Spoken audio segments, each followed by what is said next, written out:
Olá, pessoal. Bom dia, boa tarde, boa noite.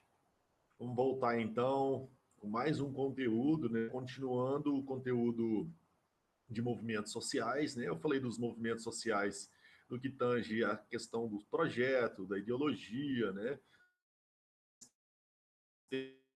Perspectivas que serão traçadas, né? Os objetivos, então, que serão buscados. Então, a estrutura, né, do movimento social, né? Que eu tratei, ou seja, a questão teórica de como que um movimento social surge, né, a sua estrutura em si de funcionamento, né?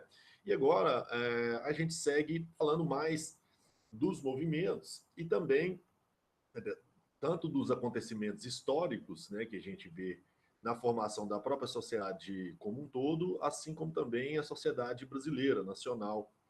Então, a importância desses movimentos sociais, né, que vai representar a voz aí da população nos seus anseios, nas suas necessidades imediatas, né, para o seu desenvolvimento. Então, os movimentos sociais, eles sempre aparecem, né, devido a uma insatisfação ou uma necessidade básica mesmo, né? E a gente vai perpassar hoje por alguns movimentos.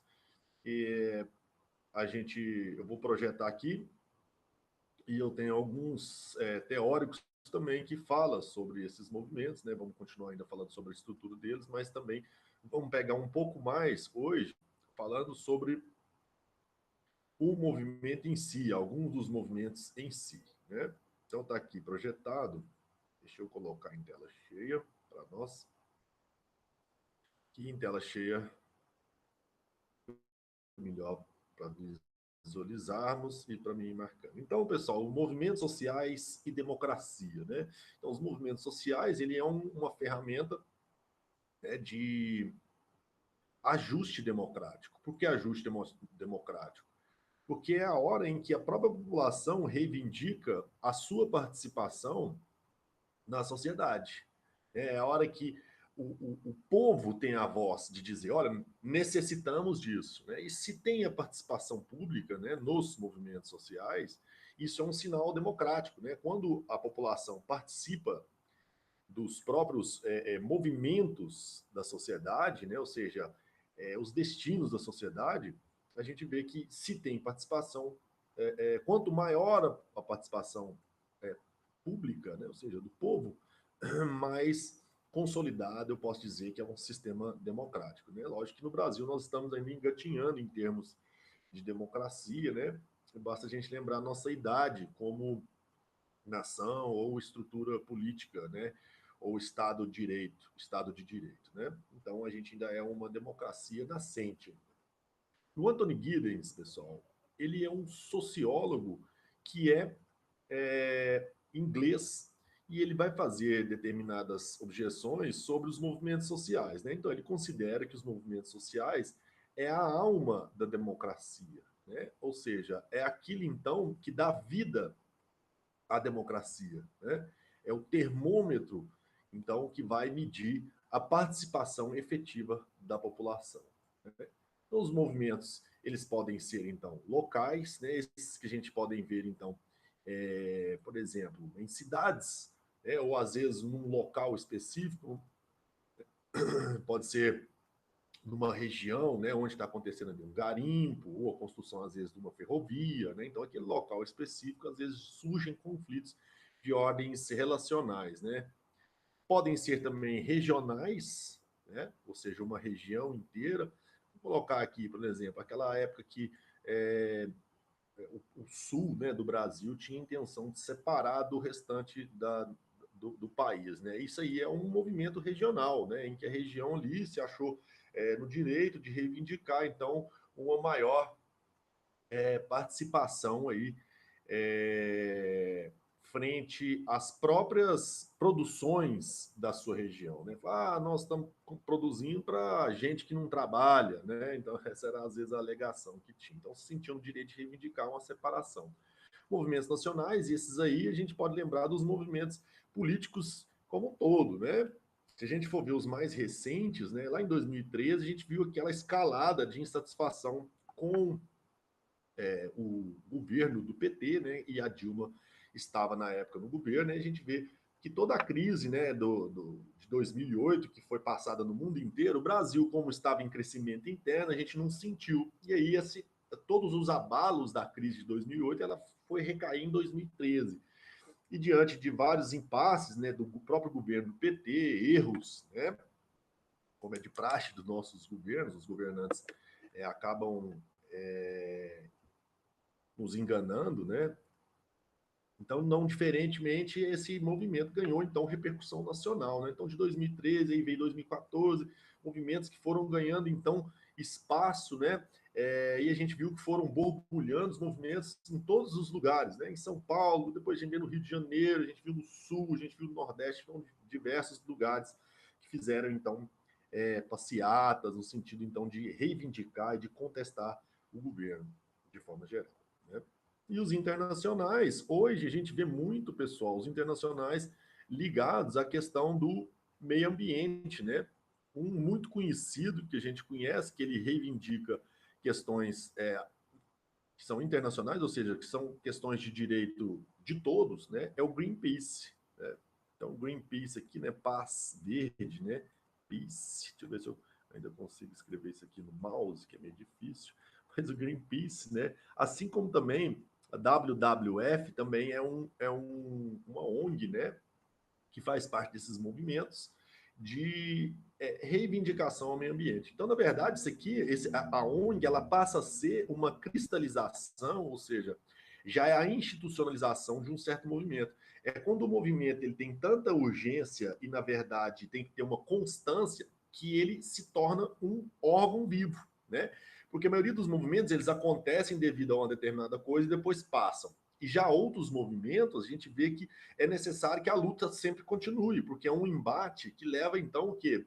Uma ampliação de direitos e também uma ampliação de consciência dos indivíduos que estão envolvidos nessa sociedade, sejam os órgãos institucionais, ou sejam os próprios agentes do movimento, que ainda estão o quê? Criando, então, né, os fundamentos, os objetivos a serem, então, alcançados por esse grupo. O meio ambiente, a gente sabe que ele está sempre, né, buscando aí uma certa responsabilização maior, né, dos governos com relação à emissão de carbono, né, com a preservação das espécies, né, das fontes hídricas. Então, essa é uma preocupação permanente, né? Então, por isso, é institucionalizado, né, um movimento em que nós conhecemos como ONGs, ou organizações não governamentais. Ou seja, se o governo ou o Estado não está conseguindo gerir isso com eficiência, a ONG ela surge no sentido exatamente de desafogar o próprio Estado, né? É uma iniciativa até que une ideais tanto liberais como também iniciativas sociais, né? Porque há intervenção então na melhoria no âmbito social e também de desafogar o Estado. Então ele age, né? As ONGs são muito importantes, né? Lógico que tem que ter uma fiscalização muito grande, que como tudo no Brasil acaba tem pessoas que querem aproveitar desse tipo de projeto para desviar verba, entre outras coisas. Né? Mas a ideia em si da ONG, né, se ela for fiscalizada, ela é um desafogo para o Estado, né, e aumenta a eficiência daquilo que é os serviços públicos que devem ser oferecidos à sociedade.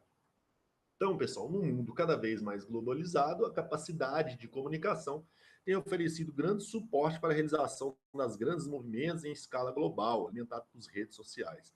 Que o que ele está querendo dizer é que os movimentos sociais hoje eles ganham uma dinâmica maior porque as redes sociais elas comunicam com pessoas em locais completamente diferentes e podem definir agendas de movimentos que podem acontecer, por exemplo, durante um mês inteiro, um movimento que pode ser repassado de cidade em cidade. Então, por exemplo, dia 1º vai ser na capital do Rio de Janeiro, dia 2 vai ser na capital de São Paulo, dia 3 vai ser em Recife, dia 4 vai ser, né, lá em Porto Alegre. Então, que eu posso fazer? Com essa rede de comunicação, a organização do movimento ela passa a ser mais eficiente, né? Então, eu posso traçar aí um movimento que possa ganhar, então, corpo durante o tempo, né? E a gente viu acontecer aí nos movimentos, por exemplo, da Primavera Árabe, né? A gente viu isso que aconteceu. países que sofriam com opressões e ditaduras, eles se reuniram nesse sentido. Ou seja, as redes sociais, as pessoas, a população em si, que queria reivindicar, né, a destituição desses governos ditatoriais árabes, né, da Síria ali, por exemplo, a gente vê que se não fosse essa rede, né, de comunicação entre eles, a força do movimento seria outra, né? Então, hoje a comunicação em escala global, né? A gente pode ver, por exemplo, que quando a gente vê uma certa crítica, vamos supor, ao Donald Trump, né? E de imediato a gente vê que isso parte lá dos Estados Unidos e o mundo inteiro hoje já meio que compactua com certa crítica do presidente americano, né? Porque ele nega o aquecimento global, essas coisas muito referentes à questão do meio ambiente, ele nega um pouco, né? Então há muita crítica dele sobre isso.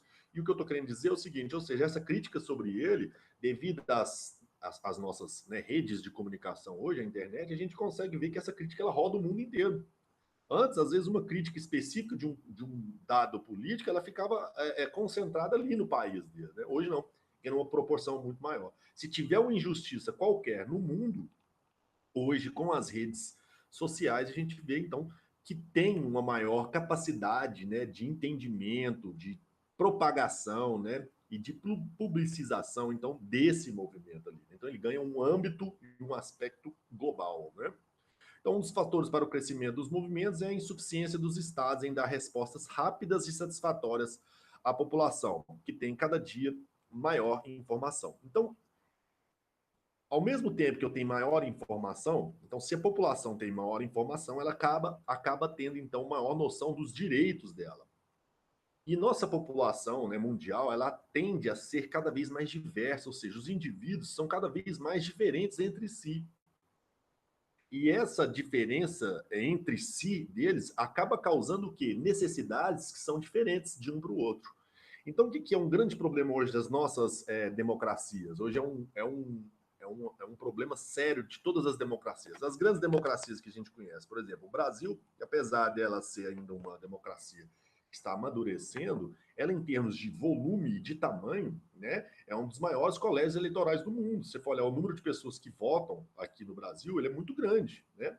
E se a gente for pensar também nos Estados Unidos, que lá é considerada uma democracia consolidada no sistema capitalista e liberal que a gente vive, né?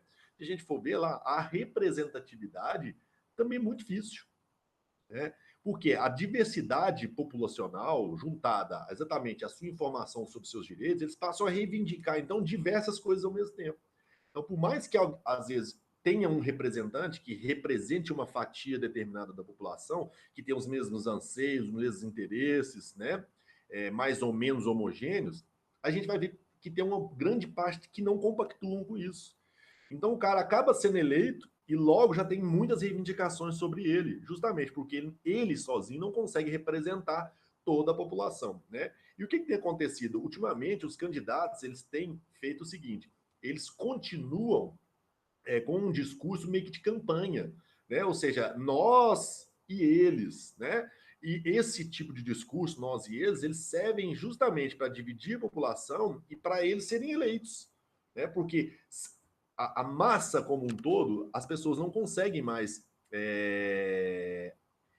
interesse da massa toda sobre um único candidato, né? Porque o candidato que fala para todos os lados, normalmente é aquele que as pessoas caem na descredibilidade. Falam assim, esse cara tá prometendo demais, tá falando que é isso, que é aquilo, então esse cara aí soa meio como populista, que cara quer ajudar tanto, né, tanto o céu quanto a terra. Então, o que eles descobriram? Tanto na campanha americana quanto outros em campanhas, que eles se segmentarem, né, a um determinado público, esse público segmentado, eles vão ser fervorosos apoiadores dele, né? Então, se eu tiver ali 25% de apoiadores, mas que sejam fervorosos, isso tende hoje a ganhar uma eleição, né? Como a representatividade, ou seja, eu escolher um cara que tenha representatividade forte, é difícil hoje, então o que eles fazem? Então, preferem segmentar a população, mas criando o quê? Correligionais, quase que como religiosos, que acreditam em tudo que ele fala. Então, hoje, para eles, é mais vantajoso você ter uma base ali de 25% a 30% que é fiel até a última gota sua, que você pode, né, que o político pode, como se diz, fazer qualquer merda que ele vai ser aprovado, do que eu ter uma massa não tão fiel, né? Então, é uma das táticas hoje de representatividade, como eles sabem que não tem jeito de representar todo mundo, porque a diversidade é muito grande de pessoas, e mesmo depois que você seja eleito, é difícil você manter essa representatividade. Então, o que eles escolheram? Não, eu vou falar para um determinado público que mesmo quando eu estiver lá, esses 30% vai me garantir lá, né? Então, segue uma lógica meio que disputa eleitoral, né? A crítica sobre os estados não conseguirem dar respostas às demandas sociais crescentes tem incitado o surgimento de novas formas de atuação. Então, como eu tinha dito para vocês, como o Estado não consegue atender tudo, acaba surgindo essas ideias, né, como as próprias ONGs, que vão ser, então, uma válvula de escape do Estado para poder atender então, essas demandas crescentes, diversas que a gente vê.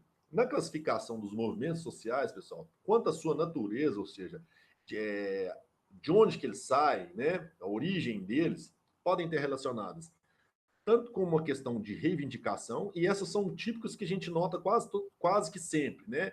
Fala assim, nossa, aquela lei é completamente errada, né? Deveria ser mudada. E, então a gente vê uma reivindicação. Ou algum processo, né? Nossa, esse tipo de processo é completamente ultrapassado, deve se mudar. Né? A gente vê aí críticas sobre os nossos códigos. Nosso código civil é de 1900 não sei quando. Hoje ele atualizou de 2002, né, pessoal? Código de Processo Civil. Se a gente for ver, a nossa legislação ela precisa estar sempre o quê? Em modificação, né, em transformação, para acompanhar as transformações e modificações que a sociedade em si produz. Né? Então, as leis devem se adaptar a isso. Né? Então, essas reivindicações, ou seja, esses movimentos reivindicatórios estão mais ligados, ou seja, a uma certa atualização da estrutura em si à realidade. Né? Os sociais e políticos, né? Ou seja, têm o objetivo de produzir discussões mais amplas, né? Participação política sobre mudanças de maior alcance da estrutura política.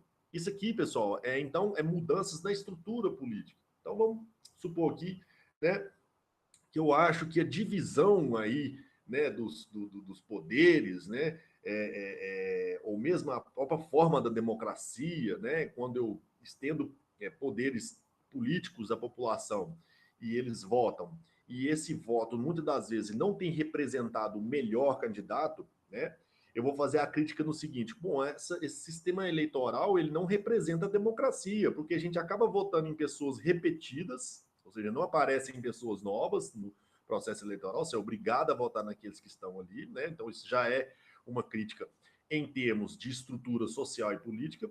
E outra porque a gente vai ver que boa parte da população que vota, ela não tem a mínima noção da política em si. Né? Então, eu mudar a estrutura política e social, né, fazer mudanças nesse sentido, é que entra na natureza dos movimentos sociais e políticos. Né? Então, eu faço críticas com base na estrutura política que a gente tem. Né? Eu dei um exemplo aqui dessa crítica que a gente vê com relação à nossa estrutura democrática eleitoral, né? Que muita gente já chegou à noção, né?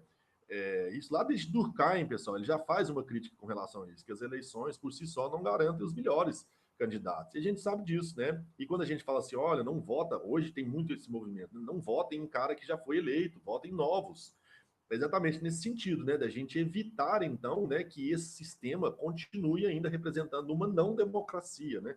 Quanto maior chance eu der a novas pessoas, né, é lógico que isso é sinal de maior democracia, maior participação pública de elementos e atores diferentes da sociedade. Né?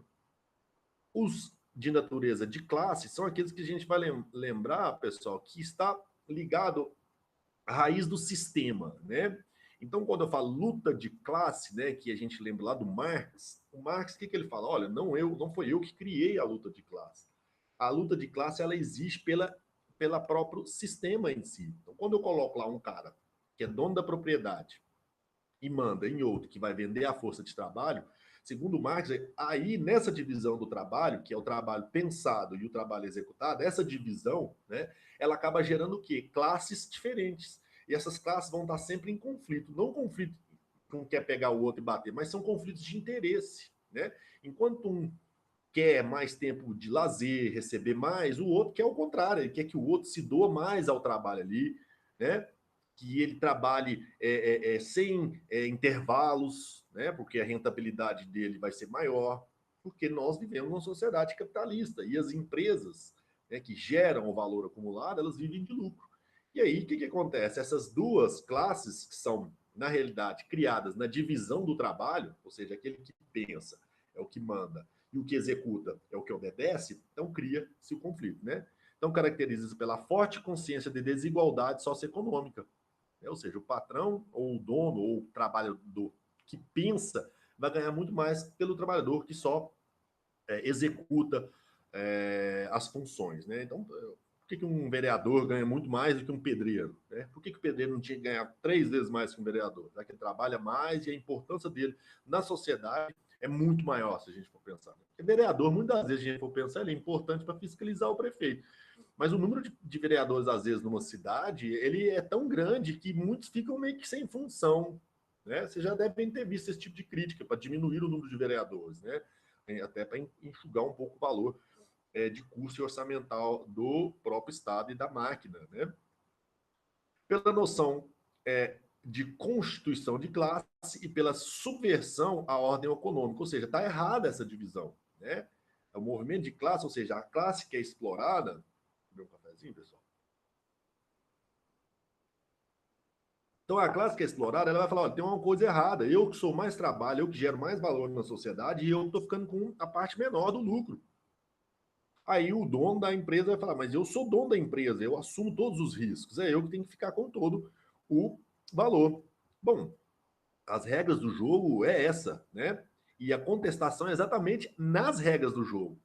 Ó, tá errado, é a regra do jogo, né? Você obedecer à regra do jogo, ou seja, eu sou o dono, eu sou o patrão, eu tenho que ficar com o maior lucro, tá certo, né? Então a crítica ela nem cai às vezes, né? Ou seja, a subversão aqui ela nem é sobre o dono da empresa, é sobre a ordem econômica. Porque se o cara é dono da empresa, ele tem que, lógico e obviamente, agir dentro das regras do jogo. Se eu sou um dono de uma empresa, eu não vou querer ali dividir o lucro para todo mundo se eu vivo numa sociedade em que a ordem social me imponha que eu tenha a maior parte do lucro. Né? Não tem jeito de um único cara fazer revolução sozinha, né? Mas fica latente essa subversão à ordem econômica, ou seja, está errada essa ordem econômica, precisa ser mudada. Né? E ela tem um cunho revolucionário, ou seja, alterar profundamente o sistema. Há também, pessoal, a classificação quanto à posição, frente e ordem social vigente. Né? Então, ou seja, se a ordem social vigente é o capitalismo, a gente vai ver aqueles que querem reformar o capitalismo, e aqui, pessoal, a gente pode entrar, né? Esses reformistas aqui, a gente entra como os keynesianistas, né? Depois vocês olham sobre Keynes, John Maynard Keynes. O que era o Keynes? O Keynes propunha, então, uma reforma no sistema capitalista para que ele se tornasse mais justo. Né? Então, é aquele chamado Estado Social, né, que a gente conhece, que ele passa a ser instalado nos países ali depois da crise de 1929. Então, esses são os reformistas. Eles acreditam no capitalismo, porém, eles acreditam que o capitalismo tem que ser menos selvagem. Né? Os revolucionários são os marxistas, né? Não só marxistas, mas muitas outras correntes, né, ligadas à destituição desse estilo de sistema, né, que é a acumulação de capital, aquele que é proprietário da propriedade privada. Então, os revolucionários o que? O quê? Mudanças estruturais profundas. Vamos mudar isso, está errado. Vamos abolir. Esse Estado que está aí, ele representa a propriedade privada e a burguesia, que é dono dos meios de produção. Então, eles querem abolir a ordem vigente, né? Implementando outra. Né? Segundo Marx, seria o Estado seria, então, dos próprios trabalhadores, né? E não do proprietário privado. Então, não haveria uma propriedade privada, já que todo mundo seria dono de tudo, né? Essa seria a proposta dos revolucionários. Estou falando de Marx, mas é lógico que tem também os anarquistas, né, de Bakunin, tem também aqueles que acreditam, né, tem stalinistas, tem leninistas, tem trotskistas, todos são revolucionários que têm linhas de pensamento diferentes, que seguem um pouco o pensamento de Marx, outros vão seguir pensamentos de Bakunin, que é anarquista, e alguns outros pensadores. Tem os comunistas, que são chamados comunistas utópicos, né? Saint-Simon também, ou Proudhon, que é francês, né? Que, na verdade, caíram no esquecimento, porque depois de Marx eles foram considerados como comunistas utópicos. E o Marx propõe uma saída a um comunismo científico, né? Ele cria passos para se chegar até o comunismo, que até então não existia. Os reacionários, pessoal, aí que já são os conservadores, é aqueles que querem manter o status quo, ou seja, eu venho reivindicando uma coisa, e aí vem os reacionários e falam, não, isso não pode mudar, não, isso tem que manter assim, né? Então, os reacionários, hoje eles brincam que são os reacinhas, né? Os reacinhas é aqueles que querem manter o jeito que está a coisa. Não tá bom a sociedade, deixa ela do jeito que está. Né? Não tem essa de ficar mudando nada, não, né? Status quo, ou seja, é a ordem original, né? Então, eles querem manter, né? Vamos conservar assim que tá bom. E agora a gente vai começar aqui, né, com os movimentos sociais no Brasil. Quando a gente fala, pessoal, de movimento social, é bom a gente lembrar que movimento social está ligado à sociedade industrial. Só que no Brasil ainda nem era uma sociedade industrial, a gente notava que já existiam os chamados movimentos sociais, que na verdade o Brasil ele é colonizado já numa lógica capitalista, né? Então, embora a gente vivia numa sociedade praticamente medieval, né, ou seja, com feudos aqui, quase, né, que era as capitanias hereditárias com o senhor feudal, né, que na verdade era o senhor de engenho, né? Então aqui era uma estrutura ainda escravocrata antiga, mas era o quê? A estrutura escravocrata, ela alimentou a sociedade capitalista. Basta a gente lembrar que a sociedade capitalista ela só surge, esse acúmulo de capital, ele só foi possível exatamente graças à servidão e à escravidão, né? Como que vai surgir as primeiras empresas? As primeiras empresas, seja a Companhia das Índias, que eram as holandesas, ou as mesmas as inglesas, elas tinham aí, né, como o capital inicial deles, muito era extraído dessas colônias, né, onde a mão de obra era praticamente de graça, né? Lógico que eu tinha que comprar o, o escravo, né? Mas depois, é lógico que existiam aí outros meios aí que perpetuavam a exploração, né, e tornava mais barato a exploração, né? E aí os produtos chegavam então com uma margem de lucro muito maior, né? Então, só para a gente ver que os movimentos sociais no Brasil, apesar de não estar num contexto industrial, né, ainda de início, mas já faz parte então dos movimentos que estão inseridos numa ordem já capitalista, né? Então, tratando do século XX, então, quando a gente fala século XX, é de 1901 em diante, né? Então, alguns dos movimentos destacaram-se por relevância ao longo da história e pela presença ainda na atualidade, né? Há reivindicações de direitos novos ou pela manutenção daqueles que foram arduamente conquistados. Então, é normal que a gente encontre, né, movimentos ainda que permaneçam reivindicando coisas lá do passado, né?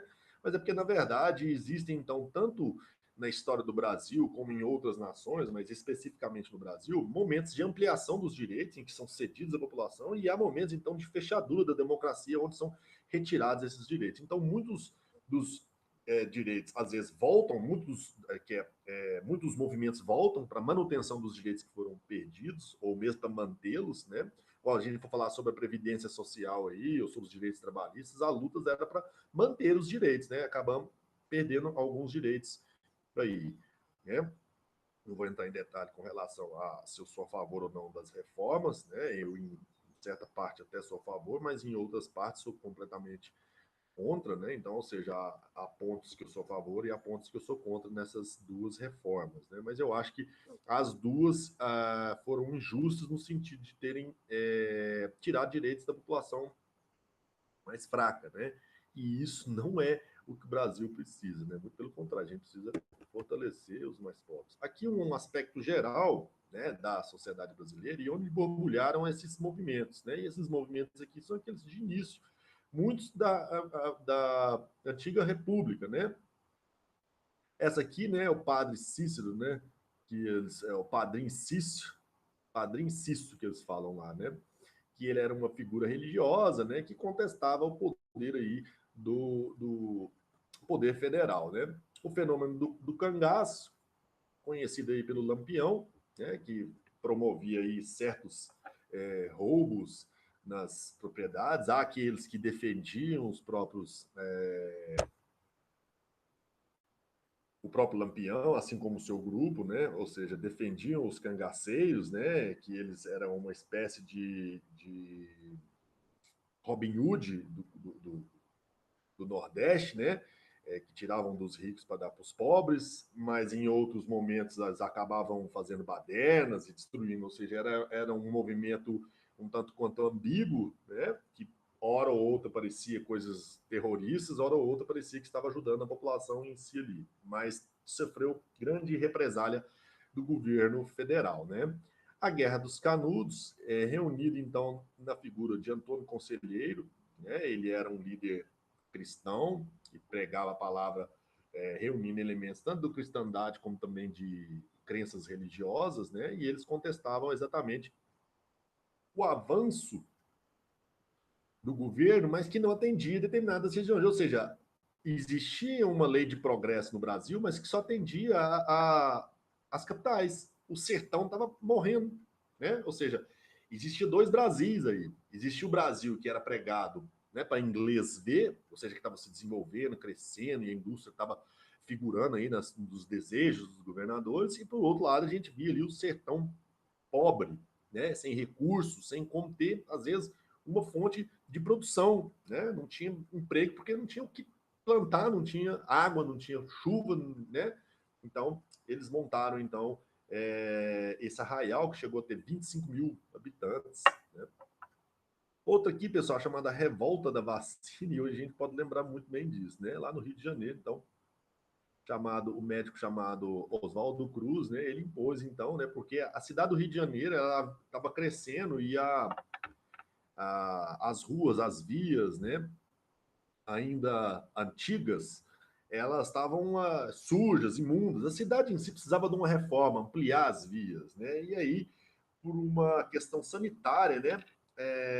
E mesmo de controle, né? De zoonoses e de tudo mais, essa vacina ela entra aí como obrigatória, né? E a população ela se revolta, né? Até por falta de conhecimento. Aqui é, como se diz, é entendível, né? Dá para entender por que as pessoas não queriam tomar vacina. Ultimamente não dá para entender por que as pessoas não querem tomar vacina. Hoje, a gente com tanta informação e já ter gerações aí tomando vacina, e a gente hoje não quer. Revolta da Chibata, pessoal, foram marinheiros que falou, olha, na marinha está tendo desigualdade, tem aqueles marinheiros que ganham muito, que está no alto escalão, e tem nós que apanhamos de chibata quando a gente desobedece alguma ordem, a gente não vai aceitar mais apanhar de chibata. Apanhar de chibata, pessoal, foi herdado da marinha portuguesa, né? Então chegava lá a bater 250 vezes de chibatada no cara, e ele ainda, para piorar, falava, você não tem direito a atendimento médico, você vai ficar aí no relento, você se vira com esses machucados seu aí da chibatada. Então foi uma revolta no sentido de nunca mais ter esse tipo de punição física, né? A Guerra do Contestado, pessoal, era uma estrada de ferro que ia ser feita atravessando terras aqui, tanto do Paraná quanto de Santa Catarina, né? Então, que Paraná e Santa Catarina, uma estrada de ferro que queria unir as regiões do Sul e do Sudeste. Então, o Sudeste aqui e o Sul aqui. Essa estrada de ferro, então, tinha o intuito de unir essas duas, né, regiões. E aí, pequenos proprietários e mesmo os poceiros que ali trabalhavam com plantação de fumo, né? Ou mesmo de madeira ali, ou a erva mate, eles foram desapropriados. Então, de início foram desapropriados, ficaram meio grilados, mas o que é uma empresa americana, né? Uma empresa chamada Railway Companhia, ou seja, Caminho de Ferro, né? Que era uma empresa americana, ela falou: não, ó, vocês vão ter, são empregados, vocês vão, né? Então, ou seja, conter um pouco a população com a promessa de emprego. Como é que aconteceu? Depois que passou a construção, as pessoas ficaram desempregadas. E aí veio a contestação da desapropriação e também do desemprego que foi gerado aí logo depois, né? Largaram eles a Deus dará. As greves operárias, né? Ou seja, as primeiras indústrias, fábricas que enfrentavam já os primeiros problemas de ordem salarial e tudo mais. E aqui só uma representação, né? Revolta da Chibata, os Canudos, revolta da vacina. Né? Esse aqui é a imagem do médico Oswaldo Cruz aqui, ó, pessoal. O cangaço, né? Esse aqui parece a figura do Lampião, né? E aqui é a revolta do contestado. Então tem as datas deles aí, ó, pessoal, tudo com República Velha, né? Antiga República. Aqui já uma linha cronológica que eu coloquei para a gente ter mais ou menos uma noção dos movimentos já na nova República. Então, já em 1937, criação da União Nacional dos Estudantes. Em 1942, né, Clube Germânica, reduto dos militantes nazifascistas no Brasil, posteriormente o local que torna-se a sede da UNE. reconhecimento da UNE pelo decreto-lei 4080, ou seja, os estudantes aqui, então, na nova república, tinham uma força muito grande. Né? Em 1937, o pessoal estava no meio da ditadura do Vargas, né? E em 42 aqui, se a gente for ver, né? Estava num governo, então, que permitiu, né? Olha só, isso aqui estava num período em que o Vargas não estava no governo, né? O Vargas ficou de 37. Não, o Vargas ainda estava aqui. Né? Desculpa aí. Então, o Vargas ficou de 37 a 45, então o Vargas ainda estava aqui. Mas era aquele período que o Vargas já estava tendo uma postura um tanto quanto mais democrática. Né? Ele já não estava mais com aquela ideologia meio que dos integralistas e bem militarizado. Não. O petróleo é nosso, um dos movimentos de 1950, né? Isso é provavelmente relacionado à Petrobras. A ditadura de 1964 teve a destruição da UNE, né, pelos próprios militares, e a lei Suplicy de Lacerda. Então, são tudo reivindicações e leis que foram implementadas, né, no sentido, então, de atender movimentos. Passeada dos Calouros, da UFMG, greve geral dos estudantes, ata institucional número 5 e a morte do estudante Edson Luiz. Vocês notaram que os estudantes têm uma participação muito grande no início da República Velha, até na própria derrubada do regime militar, os estudantes tinham uma força muito grande, né? Universitários, principalmente, né? E alunos também do ensino médio participavam já, porque eles já visavam entrar no ensino superior, então já estavam por dentro disso. Então o engajamento nessa época dos jovens era muito maior. Né? Hoje a gente vê menos participação de jovem no sentido de aglutinar em interesses de classe. Eu falo de classe aqui, a classe dos estudantes. Né? Qual é a reivindicação dos estudantes? Com melhores condições de trabalho, investimento em bolsas. Né? E hoje acho que precisando de um outro movimento desse aí. Criação do DCE, né? Diretório Central, né? Dos Estudantes, livre, né? Lá eles poderiam, então, ter reuniões, né? Traçar metas, objetivos, seus movimentos. Campanha das diretas já, em 1984 a gente vê aquele movimento gigantesco na praça, né? E criação de entidades estudantis. E aqui em 1991 a gente vê a campanha Fora Collor, né? Que também teve participação direta dos estudantes. Aqui algumas imagens sindicais, movimento estudantil, feminista. Aqui o MST, Movimento Sem Terra, dos indígenas, negro, ambiental e LGBT. Então, esses são os novos, né? Então, cada movimento, pessoal, foi responsável por ações coletivas que implicavam tensões e exigiam reflexões em sede de estruturas sociais. Ou seja, o intuito do movimento é exatamente fazer com que as autoridades prestem atenção. Né? Muitas das vezes falam assim, mas aquele movimento foi lá e quebrou tal coisa. Olha, eu não justifico quebrar nada. Mas se você está ali, né? Você é de um movimento, há anos reivindicando determinadas coisas, faz passeata, faz carreata, manda carta de repúdio, faz diversas formas para o Estado tomar alguma medida, e o Estado se mantém inerte, não faz nada. Aí, quando o movimento vai lá e quebra alguma coisa, um bem de uma outra pessoa, um bem do próprio Estado mesmo, o Estado para e fala, opa, nós temos que fazer alguma coisa. Né? Então, quando há o quebra-quebra, é porque já é uma situação, na maioria das vezes, é uma situação que já está se prolongando o tempo e a insatisfação é muito grande. Né? Então, quando a gente vê lá do Floyd, né, do George Floyd, que eles quebraram, botaram fogo, que isso é terrorismo, isso não é terrorismo, pessoal, porque a causa é uma causa justa. Terrorismo não tem causa. Terrorismo, na maioria das vezes, eu quero matar sem causa. É lógico que eles têm os fundamentos deles, mas se você for olhar em aspecto universal, em termos de leis e valores universais, o terrorismo ele não se baseia em fundamentos e leis universais. Não. O terrorismo, por exemplo, o islâmico, eles estão colocando ali eles como melhores que os outros. E, então, ou seja, o mundo capitalista, ocidental, consumista, tem que explodir, porque eles acham que a forma de viver deles é certa. Agora, se eu estou no movimento negro que peça a igualdade, a minha reivindicação é justa. E, pessoal, o que aconteceu com o George Floyd, ele é só um dos casos. Né? Se vocês forem olhar aí em diversos lugares, vocês vão ver que isso é histórico dessas injustiças contra os negros nos Estados Unidos. Né? Ou seja, aquele racismo estrutural, ele não é por acaso. Então, o quebra-quebra ali, novamente eu venho dizer, não que seja, eu sou a favor, não, vai lá e quebra. Não, não é isso, né? Mas é que quando acontece isso, você pode observar que é algo que o Estado está inerte há anos, sem fazer nada, né? Não muda a estrutura. E aí eclode o movimento com uma expressão tanto quanto mais agressiva, né? Que faz alguma coisa, né? Então é nesse sentido. Então, o MST é um movimento que existe desde a década de 80, né, em uma sociedade que é fortemente marcada pela concentração de terras, né? Então, um dos principais motivos que eles lutam contra é o agronegócio, né? Porque o agronegócio, pessoal, por que a crítica do agronegócio? Porque é o seguinte, a agricultura, qual que é a função principal dela? Alimentar a população. Só que quando eu ligo essa noção de produzir alimentos, mas com uma lógica de ganhar dinheiro, o que acaba acontecendo? O cara começa a produzir aquilo que dá dinheiro e não aquilo que às vezes alimenta a população. Então, o que o agronegócio nosso hoje, ele prioritariamente ele trabalha? Em atender anseios do mercado mundial. Então, a carne, a soja, o milho, laranja, que são esses commodities que normalmente mantêm a nossa balança comercial regulada, ou seja, nós precisamos do agronegócio e muito para manter nossa economia equilibrada, mas por outro lado, se eu deixo de incentivar, por exemplo, produções ligadas à família, que é a produção do feijão, produção do arroz, produção do alimento em si, que muitas vezes não é o que o mercado externo quer, mas que abastece o mercado interno, o que acaba acontecendo?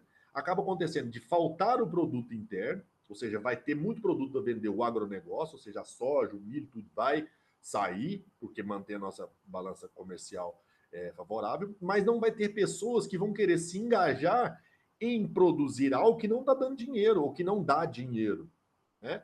E aí é que vem a necessidade do subsídio do Estado em ajudar a produção dessas outras culturas, né? Porque se eu priorizo só o agronegócio, o mercado interno ele acaba ficando deficitário, que é o que aconteceu, por exemplo, com o arroz ou com a carne, né? Se eu sou produtor de arroz e o dólar aumenta tanto, o que acontece? A minha moeda desvalorizou. Então, para mim, que sou produtor, é melhor vender o arroz para fora, que o cara vai pagar um valor considerável, né? E ele vai comprar quase todo o volume, porque desvalorizou o meu produto. Se desvalorizou a minha moeda, desvaloriza o produto. Certo? Então, eu passo a vender todo o meu produto para fora. E aí, se falta o produto interno aqui, faltou arroz para abastecer o mercado interno, o que acontece? O preço dele sobe. Né? Então, a crítica sobre o agronegócio é exatamente, não exatamente sobre o agronegócio, mas é a política econômica que prioriza o agronegócio e não prioriza a produção familiar de minifúndio ou produção pequena. Né? Pessoal, só para vocês terem ideia, quem alimenta o Brasil é a pequena propriedade, pequena e média propriedade. Né? O agronegócio, ele é mesmo em função da nossa balança comercial. Né? Soja, essas coisas, né? O milho, que a gente enfrenta diretamente dos Estados Unidos aí, estão ligados exatamente à manutenção da nossa balança comercial. Né? E o latifúndio, né, grande extensão de terra ocupada por um único cara que vai empregar o mínimo de pessoas possíveis, porque normalmente quem é ligado ao agronegócio e ao latifúndio, eles têm maquinarias, né? Então, hoje o agronegócio e o latifúndio, ele não representa mais empregar pessoas para trabalho, né? Ele gera um montante de dinheiro muito grande e atende às necessidades do mercado internacional. Mas, em termos de empregar pessoas, a agricultura familiar, ele emprega muito mais, né? Porque ali não tem maquinário pesado, ali é as pessoas em si que têm que trabalhar, né? Além do que ainda tem a questão da função social, que é alimentar e dar sustentação a famílias, né? Então, a grande importância da gente, logicamente, manter a política, né, do agronegócio, mas também tratar de lidar com a questão do latifúndio, ou seja, a questão da reforma agrária, né, pessoal? Então, o movimento enfrenta, então, resistências políticas e jurídicas, que é o movimento do MST. Então, pessoal, por que políticas e jurídicas? Porque as leis não favorecem. Né? As leis, elas acabam protegendo a propriedade privada. E as políticas, normalmente, estão nas mãos daqueles que já detêm o poder. Então, politicamente, torna inviável a discussão da reforma agrária. Então, tanto é que a gente nem fala disso de reforma agrária mais, né? Porque quem domina, ou seja, quem tem força sobre isso, não quer mexer sobre isso, né? Não quer mexer em hipótese alguma, né? E os efeitos sociais, exatamente o que? Concentração de renda na mão de uns e boa parte da população que deveria ter direito de explorar a terra, plantar e tudo, desde lá do passado longínquo, quando foram libertados os escravos, eles nunca tiveram oportunidade, né? Foram deixados de lado.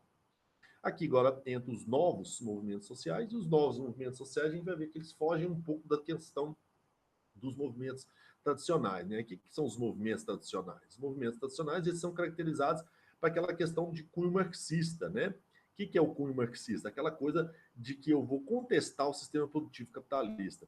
Então, os movimentos tradicionais estão ligados aos trabalhistas, né? Reivindicação de melhores salários, né? Uma maior divisão dos lucros. Então, o marxismo está muito ligado àqueles movimentos iniciais, aqueles movimentos que reivindicavam, então, a melhor condição de trabalho na sociedade capitalista, né? Então, melhores condições para o trabalhador em si, né? Então, são aspectos que envolvem tanto a política quanto a economia. Então, são aspectos macroestruturais, são grandes estruturas grandes, né? Que estão envolvidas aí. O Estado em si que envolve isso, né? Já os movimentos tradicionais que o Marx fala, ele vai falar o seguinte: olha, os movimentos eles se constituem a partir das classes sociais. Então tem o trabalhador que tem um tipo de vida e tem o patrão que tem outro. E ou de organizações institucionalizadas, como os partidos. Então ele via os movimentos sociais na sua época dentro desse aspecto que apresentava para ele. Não existia esses novos que a gente vai conhecer a partir então da década de 60. Então o Marx ele fala sobre os movimentos tradicionais, que está ligado da ordem dos trabalhadores, e na década de 60, principalmente nos Estados Unidos e na Europa, a gente vai ver, né, uma nova geração que vai reivindicar o quê? Um Estado menos rígido, né? Menos rígido no sentido de quê, pessoal? Bom, pessoal, a estrutura cultural, política e tudo constituía um Estado que verificava na população um certo padrão, né? E essa nova população ela vai falar, olha, nós não somos todos iguais. Nós somos diferentes. Nós temos individualidades diferentes. E essa sociedade que tenta nos padronizar, ela não nos encaixa mais. Né? E aí vem vários movimentos, pessoal, chamada contracultura, que ela vai reivindicar uma ampliação de conhecimento, né? De entendimento do mundo. Né? E ó, tem como característica principal criticar visões totalizadoras e padronizadas. Né? Ou seja, aquela versão universalizada, que as pessoas são todas iguais, né? O padrão. Então começa a surgir o que? Grupos diferentes na sociedade. Surgiu os hips, os black powers, as feministas, né? O LGBT. Então, ou seja, a diversidade da população começa a reivindicar os seus direitos. Porque na primeira parte, né, do chamado Estado do Bem-Estar Social, que é ali de 1930, em que o Estado passa a dar uma condição para o cidadão, o que acontece? Esses cidadãos, eles tendo um suporte do Estado, eles vão criar gerações que vão estar nas universidades estudando, né? Eles vão ter empregos fixos e rígidos, né? Aquela coisa do cara entrava ali na GM, na General Motors nos Estados Unidos, entrava ali com 22 anos, 23 anos de idade e saía de lá só depois da aposentadoria, ou seja, eram empregos então fixos, né? Que eram estáveis, porque era permitido por causa desse estado do bem-estar social. Então, essa sociedade fixa e rígida, ela cria uma geração de pessoas capacitadas em questão de reflexão. Então, os filhos dessa geração, que vão nascer ali por volta da década de 60, já vão estar adultos por volta da década de 60, eles vão reivindicar a mudança desse mundo. Porque já são pessoas que passaram por universidade, já tinham uma ampliação maior de noção de mundo, já tinha estudado filosofia, sociologia, já tinha incutido na cabeça diversas mudanças que o mundo poderia ter para melhorar a vida deles. E eles então começam a reivindicar aquilo que eles aprenderam por causa da condição que foi dada para eles, uma condição melhor de vida que foi dada para eles, graças ao chamado Estado do Bem-Estar Social. E eles vão reivindicar e vão contestar exatamente a própria sociedade dos pais deles. Pai, mãe, vocês são muito padrãozinho. As coisas mudaram. É aí que a gente vai ver na década de 60 e 70, né, as pessoas que vão lutar por liberdade de expressão, liberdade de ser o que quiserem ser, né?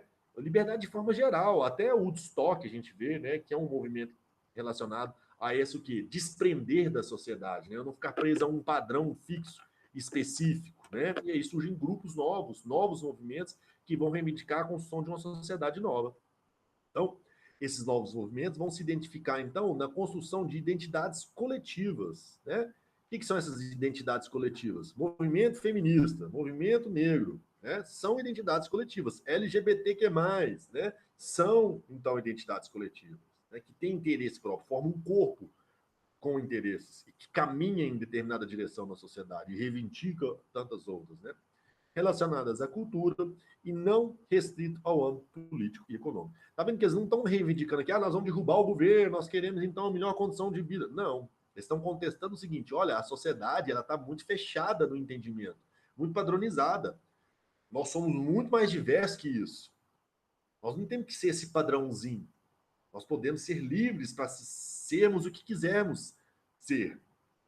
Então, o movimento 1960, 70 que a gente vai ver, né? O rock and roll psicodélico, né? Seja do Pink Floyd, The Doors, né? A gente vê aí o reggae, né? Com a mensagem de paz e amor contra os movimentos de guerra que a gente vê na década de 60, 68, 69, né?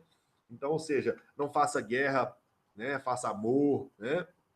Então, tudo isso que contestando aquela velha forma de se fazer política, né? Porque os Estados Unidos, como é que ele levantava dinheiro? Vamos fazer guerra ali, a gente vai lá, né? Gera um contingente industrial militar e isso gera grana e a gente se apropria ali, depois funda nossas empresas e a gente passa a vender Coca-Cola e outras coisas nessas empresas e aí a gente ganha na nossa típica colonização. Então, eles já criticavam esse tipo imperialista americano de se conquistar as coisas, né, fazendo guerra. E isso foi por muito tempo, durante quase toda a Guerra Fria, os Estados Unidos tinha essa política de invasão de locais, né, em que ele se colocava como dono da democracia e da liberdade do mundo, e quando a gente sabia que o interesse ali era outro, não era levar liberdade e democracia para ninguém, né? Basta a gente olhar na história e estudar quais eram os motivos e interesses que os Estados Unidos tinham por trás dessas invasões, né?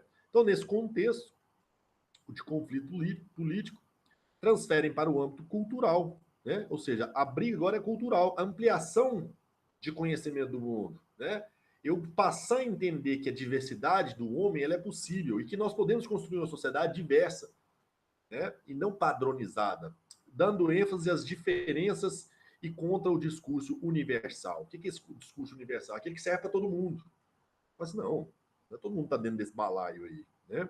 Eu sou diferente. Então, o sociólogo francês Alain Touraine, ele define movimentos como expressões coletivas do seu tempo, ou seja, tem que estar ligado a um contexto específico. Né? Se a gente vê, a gente tem que olhar lá no contexto. Então, é aquela análise histórica. Por que isso aconteceu? Né? Eu não posso simplesmente falar aquilo lá aconteceu igualzinho está acontecendo aqui hoje. Não. Né? Podem ter aspectos que são similares, mas a gente tem que olhar no tempo em si o que está acontecendo. Então, confrontando a historicidade, né? Buscando elaborar projetos políticos e executar ações contestadoras para definir novos horizontes. Então, é isso. Eu vou olhar o que tem acontecido durante o tempo, ou seja, na história, e eu vou buscar, então, elaborar projetos para um futuro, né? Novos horizontes. Então, é olhar o passado, agir no presente para mudar o futuro. O reino, então, fundamenta 3 princípios, né? 3 princípios que vão caracterizar, então, esses movimentos. Ele fala que a identidade, a oposição e a totalidade. E ele fala o seguinte, a identidade de um grupo ela vai se dar, então, no entendimento diferente frente ao outro. Então, ou seja, eu sei quem eu sou quando eu olho para o que é diferente de mim. Que aí eu começo a ver nas diferenças o que cada um é. Então, isso vai permitir a construção de redes de solidariedade e de engajamento.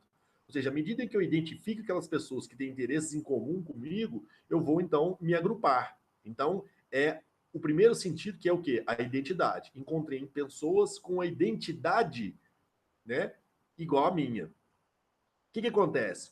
Essa identidade, simultaneamente, né, é construída com valores consolidados na sociedade, mas que não os representam. Então, ao mesmo tempo que eu estou identificando pessoas com identidade igual à minha, são pessoas que não estão a favor do governo, que estão em oposição. Então, uma identidade aglutinando pessoas em oposição. E à medida em que isso vai acontecendo, eu vou atingindo o maior número de pessoas, porque eu encontro mais pessoas com identidade igual a minha, com oposição ao governo, e isso acaba ganhando um âmbito total, geral, né? É o que a gente vê nos movimentos, né, pessoal? Que aconteceram em 2013. Então foram juntando diversas pessoas insatisfeitas com o governo. No final das contas, pessoal, tinha tanta pessoa insatisfeita com o governo e sem um destino próprio, um objetivo próprio, né? Ou seja, não definido direito às identidades, mas justamente a insatisfação, que é a oposição, né? Desse trinômio que a gente viu aqui, né, pessoal? Vou voltar rapidinho aqui. Desse trinômio que a gente viu aqui entre identidade, né? Oposição e totalidade, nos movimentos, né, de 2013 que começou, a gente tinha a oposição e a totalidade, todas as pessoas, mas quando você ia ver identidade, ela era muito diversa. Então você via nos movimentos ali, pessoas às vezes estavam reivindicando a marcha da maconha, ou estava falando que deveriam os idosos ter um atendimento diferenciado na sociedade. Tinha as mulheres, né? Tinha o MBL, né, o Movimento Brasil Livre, que surfou na onda aí contra a corrupção e oportunistas como são acabaram elegendo aí políticos medíocres, ao meu ver, né? Que na verdade só estão alimentando a velha política, né? Eles pregavam uma ideia de ser um movimento novo no Brasil, e quando na verdade estava usando a onda aí do próprio bolsonarismo, do antipetismo, para se elegerem, né? Aqui eu demonstrei, né, pessoal, representantes dessa nova sociedade diversa que surge na década de 60 e 70 e que contesta os padrões, né? Então a gente vai ver a diversidade estampada nas sociedades. Aqui eu dei exemplo, pessoal, de alguns movimentos, né? Então, o MTST, que a gente vê como figurante principal do MTST, que é o Boulos, né? E ele está lá em São Paulo disputando as eleições, e é um movimento que organiza trabalhadores urbanos a partir do local em que vive, ou seja, da periferia. Lá na periferia e organiza as pessoas lá, pessoas que não têm condição, não têm moradia, né? Pessoal, só para vocês terem uma ideia, hoje em São Paulo tem mais imóvel vago do que pessoa na rua. Ou seja, se eu fosse colocar as pessoas todas que estão na rua morando nesses imóveis que estão vagos, todo mundo teria uma casa e ainda ia sobrar imóvel vago. E aí você pergunta assim, professor, mas o imóvel é do cara. Ele comprou, ele é dono daquilo ali. Por que alguém vai lá e toma isso dele? Pessoal, no Brasil, o direito à propriedade ele não é absoluto. O que seria isso, absoluto? Ou seja, a minha propriedade é minha e não tem nada que tire ela. Na verdade, tem. Se você compra uma propriedade para especulação imobiliária, ou seja, eu comprei um terreno no centro, eu não quero construir nada lá, eu só quero que aquilo ali fique ali valorizando de acordo com o tempo. Isso no Brasil, né, que não teve uma reforma agrária, soa como imoral, porque há pessoas que precisam de um chão para viver e que, de acordo com aquilo que a gente viu, com questões tanto legislativas como política, a gente não faz a reforma agrária, foi instituída na Constituição de 88 a chamada responsabilidade social, ou seja, a função social da propriedade. Então, a propriedade ela tem que ter uma função. Então, se eu comprei uma terra e ela está lá parada, sem uma função específica, o Estado tem leis, né, na Constituição nossa, se eu não me engano, é o artigo 182 da Constituição Federal nossa, ou 184, uma coisa assim, depois se vocês quiserem dar uma olhada, que é o seguinte, o Estado chega e fala assim, olha, cara, você tem que fazer alguma coisa nesse terreno seu aí, ele já está parado há tanto tempo, né? Olha, tem 5 anos que está parado aí. E aí a primeira medida é o seguinte, o que o Estado faz? Ele aumenta, ele faz uma notificação e fala, olha, se você não fizer algo, né, a gente vai aumentar as tarifas de IPTU. Ele vai aumentando as tarifas de IPTU. Depois vai até chegar a multas e depois desapropriação. Pessoal, mas isso é anos. É anos, passa aí 20, 30, 40 anos às vezes para isso ocorrer, né? Pra vocês terem uma ideia, o centro de São Paulo, muitos desses imóveis que estão parados ali são de antigas famílias, as que fala as famílias quatrocentonas, né? Ou seja, famílias da origem de São Paulo praticamente, que é dono desses imóveis, e muitos deles não têm interesse nenhum específico na propriedade em si, tá ali parada, né? Então, para atender essa função social, por exemplo, o cara poderia ali fazer nesse terreno dele diversas casinhas populares e alugar. Ele pode fazer qualquer construção, mas que dê o quê? Função para ela. Então, não posso comprar terra e deixar ela para valorização e especulação imobiliária. Porque, na verdade, pessoal, a especulação imobiliária tem causado um outro problema no centro da cidade, chama gentrificação.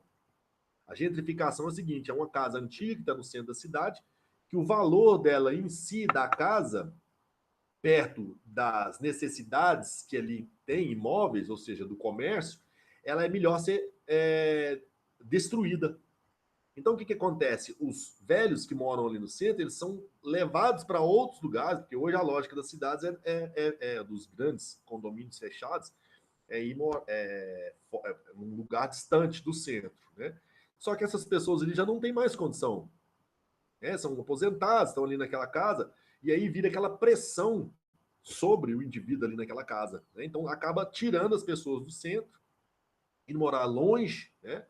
Justamente porque ela não vai ter condição de pagar um lugar mais próximo, né? Então a gentrificação é essa, ela acaba tirando pessoas que fazem parte da construção histórica, social, né, de indivíduos que têm uma identidade naquele lugar, são levados para outro lugar, justamente por causa dessa especulação imobiliária, né? Então é uma coisa que não visa humanidade, né? É uma coisa exclusivamente econômica, né? Então é frio, né, desumano. Então, eles têm como principal objetivo a luta contra o Estado e o capital. Então, é um movimento marxista, né? Estão sempre procurando ampliar o número de membros na construção de um poder popular. Então, eles estão sempre agregando novas pessoas a fim de lutar pelos mesmos interesses. O MTST, pessoal, ele tem como principal bandeira o direito à moradia, mas também a educação, a saúde e a infraestrutura. O que ele fala? Ele fala que os cidadãos da periferia, além de não ter moradia, se ele não tem moradia, ele também não tem educação, não tem saúde, não tem infraestrutura básica, né? Então, pessoal, quando a gente falava assim, a OMS chegava e falava assim, olha, um dos principais meios de se evitar o Covid é lavar as mãos, ou seja, você tem um mínimo de limpeza básica, né? Só que a OMS nunca deve ter vindo no Brasil, né? Para saber que tem gente que não tem nem torneira em casa. Na verdade, não tem nem casa, né? Então, é exatamente esse descompasso para a gente ver quanto é a desigualdade que existe no mundo, né? Então, a pandemia colocou todo mundo no mesmo barco. Não, no mesmo barco, não, né? Nós podemos estar na mesma tempestade, mas no mesmo barco nós não estamos, né? Isso deflagra muito bem a diferença social que existe no Brasil. Não só no Brasil, no mundo inteiro, né, pessoal? A gente vê que esse sistema capitalista ele acaba priorizando, né? Eu sou crítico ao sistema capitalista, gostaria de uma sociedade mais justa, não sou revolucionário, não sou afim de pegar arma para destituir poder, mas eu sou a favor de um processo reformista, trazer uma sociedade quanto mais justa possível, né? Ah, você é keynesianista, professor? Um pouco, né? Eu ainda acredito que pode ser que o capitalismo seja um pouco melhor, mas em certos termos, eu acho que o capitalismo deveria ser substituído por um sistema mais humano, né? Que atendesse às necessidades nossas e não o do mercado, né? Mas eu não vou entrar nessa discussão porque hoje em dia tá complicado falar disso, né? O pessoal não pode nem falar Marx, que o povo já acha que você quer derrubar o prefeito, né? Quer destruir as empresas, né? Não, não é o caso, né? As pessoas andam muito inflamadas, né? Então ele propõe a chamada reforma urbana, ou seja, as pessoas voltarem a morar no centro da cidade, né? Mudar a lógica. E hoje o que tem acontecido é as pessoas irem morando cada vez mais longe. E outras, não sei se vocês já notaram, mas trabalhadores e pessoas pobres moram longe, né? Isso é proposital mesmo, né? Para eles ficarem longe mesmo ali. Existe aquela questão do elitismo, né? Que é muito forte na sociedade brasileira, né? O brasileiro ele tem birra de pobre, né? O brasileiro ele tem muito mais às vezes preconceito com pobreza do que com a questão étnica. Aqui tem racismo, óbvio, estrutural, né? Mas a gente vê que também existe um racismo ligado, não um racismo, um preconceito pesado com relação à pobreza. Tudo que se liga à pobreza, o brasileiro ele tem uma certa.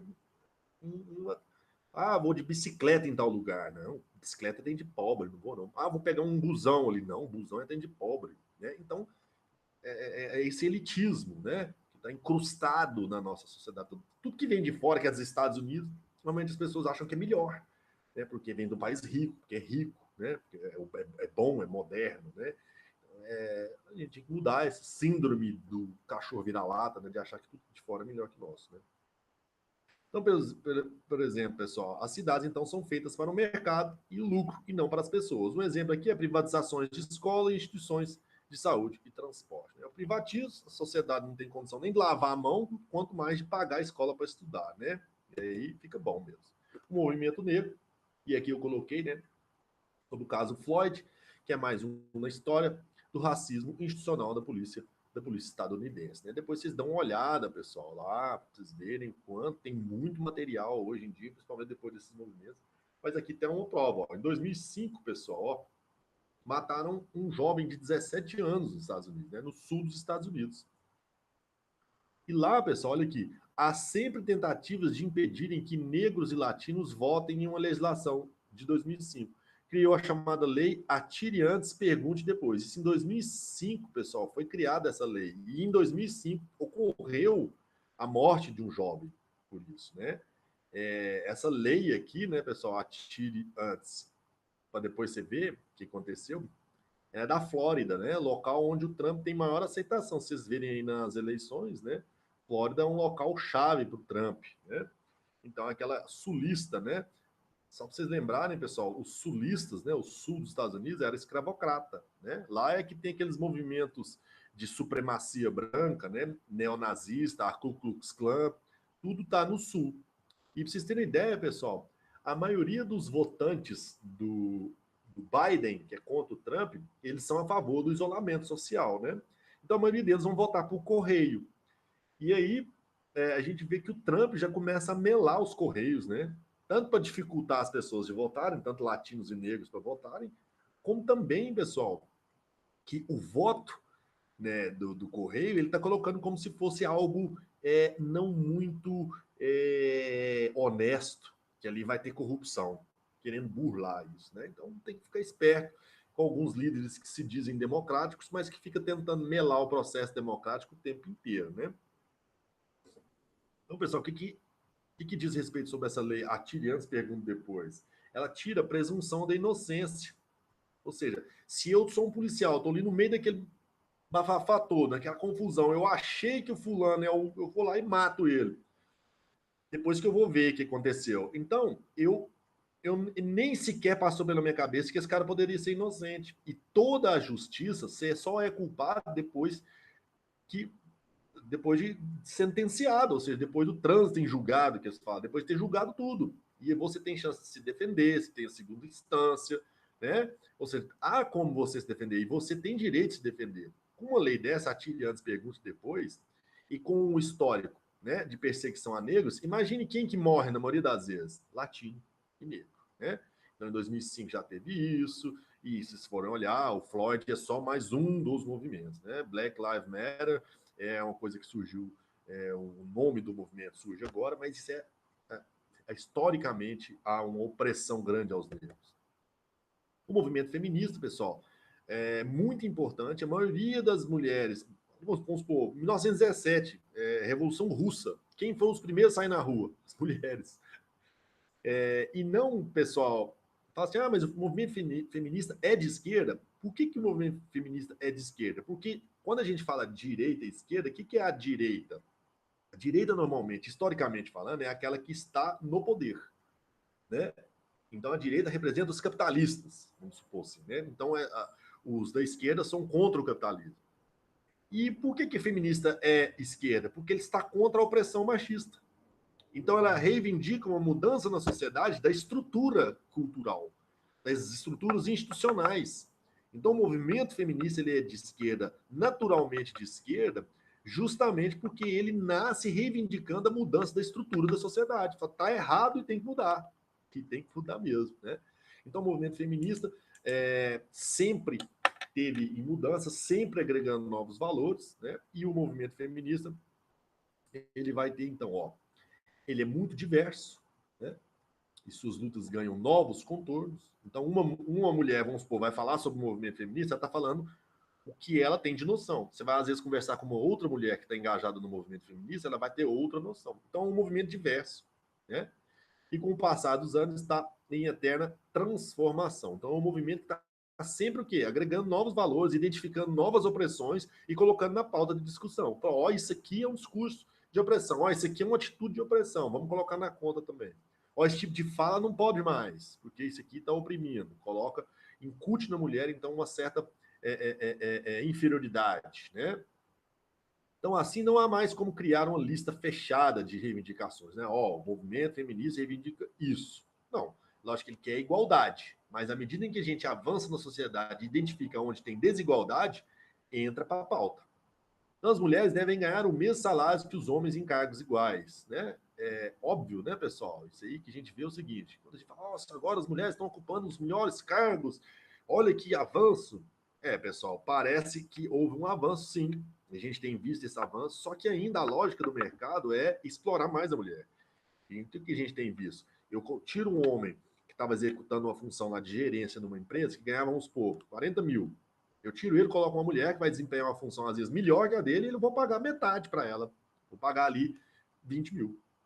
Então é isso que eles têm feito hoje. Então eles têm utilizado dessa coisa de colocar a mulher para aparecer para os outros que eles estão empregando as mulheres, porque eles são uma empresa que está visando a democracia de gênero e ao mesmo tempo, na verdade, estão explorando elas. Né?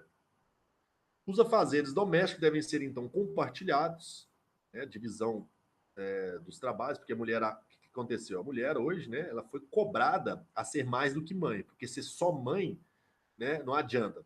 Não sei se vocês já notaram, mas o trabalho cuidar, que é aquele que está por trás de toda a sociedade, ou seja, o trabalho que cuida do bem-estar dos indivíduos, que é a mãe que faz ali dentro de casa, que é a comida, que é arrumar a coisa, ou seja, para um grande homem existir, tem que ter uma mãe. Então, esse trabalho de cuidado dentro das casas, ele não é computado. Ele não existe valor nele. É como se esse trabalho de cuidar das pessoas em casa, ele não existisse. Só para vocês terem ideia, pessoal, eles fizeram um levantamento. Se tivesse valor desse trabalho de casa, se fosse levantar esse valor em termos, né, de capital, seria 3 vezes o valor de toda a indústria tecnológica do mundo. Então, quando a gente vê lá assim, o Karl Marx foi um grande pensador, foi, mas a mãe dele foi também muito grande, porque para ele ter a cabeça que ele teve que ter alguém para cuidar dele, ou mesmo a mulher dele, né? O Adam Smith, liberal, dos mais conhecidos, né? Escreveu um catoto de um livro desse tamanho aqui, A Riqueza das Nações. Quem estava por trás? Os cuidados da mãe. Então, pessoal, esse tipo de trabalho, que é o trabalho doméstico, ele é praticamente invisível no mundo, né? E aí quem leva a fama? O cara que trabalha lá fora, que chega em casa, que encontra a casa toda feitinha, o almoço, a casa feita, né? Mas quem que ganha os louros da vitória? O homem que foi lá fora, que apareceu, e que virou político, que virou advogado, que virou médico. E por trás, a mãe. Esse valor, pessoal, do trabalho da mãe, ele é tão desvalorizado que eles começaram a cobrar da mulher o seguinte: ué, você é só mãe, você não trabalha com outra coisa, não? Então a mulher ela se sentiu no dever de falar o seguinte: não, eu sou mãe, mas eu vou fazer mais para provar que eu posso, que eu sou capaz. E a mulher, ela foi enfrentar o mundo lá fora, né? E aí o que aconteceu? Ela acabou assumindo 2 jornadas de trabalho, a externa e a interna. Por isso que a necessidade tão grande da gente ter, então, uma divisão de trabalho doméstico, porque acaba que a mulher, com o passar do tempo, ela acaba tendo um filho a mais, que é o marido, né? O marido passa a ser um peso dentro de casa, porque ele não faz nada, né? Ele vai ver futebol, pega cerveja para mim, o almoço tá na, né? Lógico que não é, né? Hoje a gente encontra diversas casas que o marido lava, né? Passa, faz os afazeres domésticos. Isso é o certo, né? Trabalho doméstico não é trabalho de mulher, é trabalho doméstico. Quem mora na casa? Casal, então é um trabalho do casal, né? Então, direitos iguais sobre a sexualidade, né? Assim, o homem pode pegar quantas e quiser, que ele amanhã ele casa com a mulher da sociedade. A mulher, se ela pegar todo mundo, amanhã ela não vai arrumar ninguém, porque o cara da sociedade, ele vai querer uma mulher que teve um passado, né? Moral e tudo mais, né? Então, pessoal, eu falo o seguinte: se sobre o homem recai a questão econômica, ou seja, o homem tem que ter dinheiro para prover a família, para a mulher recai sobre as questões morais. Mas a mulher hoje está recaindo também sobre as questões econômicas também. Como ela está saindo para fora do mercado, eles têm cobrado dela também eficiência. Então é uma cobrança dual. E a questão da sexualidade no ambiente do trabalho é onde tem maior o quê? Número o quê? De assédio sexual. Né? Então, porque o homem tem dificuldade de encontrar na mulher uma profissional e ela sempre objetifica o corpo dela. Se a mulher está no ambiente de trabalho, ela é um objeto para que eu possa ter posse sobre ele, né? Então, as questões da sexualidade, né, do respeito à mulher e de deixar ela livre, né? Se ela quiser pegar quantos ela quiser, ela pega. Se ela não quiser casar, ela não casa. Se ela quiser ter filha, ela tem. Se ela não quiser, ela não tem. Ou seja, tudo que está relacionado à questão da sexualidade tem liberdade e igualdade, assim como o homem também tem, né? Um dos grandes problemas, pessoal, da questão da sexualidade, de igualdade de sexualidade, é o próprio machismo das mulheres, né? Há muita mulher ainda que é machista. Há muita mulher que é a primeira a falar mal da amiga, porque ela pegou dois, três numa noite. É a primeira a falar, olha, fulano é vagabunda, né? Ou seja, se a gente vê um machismo estrutural regado pelos homens, a gente vê também aqueles que são regados pelas mulheres. Então, as mulheres são, nessa questão de comportamento e de sexualidade, as mulheres são as primeiras a denegrirem elas mesmas. É lógico que a estrutura machista está aí e os homens acham que isso é normal ser machista.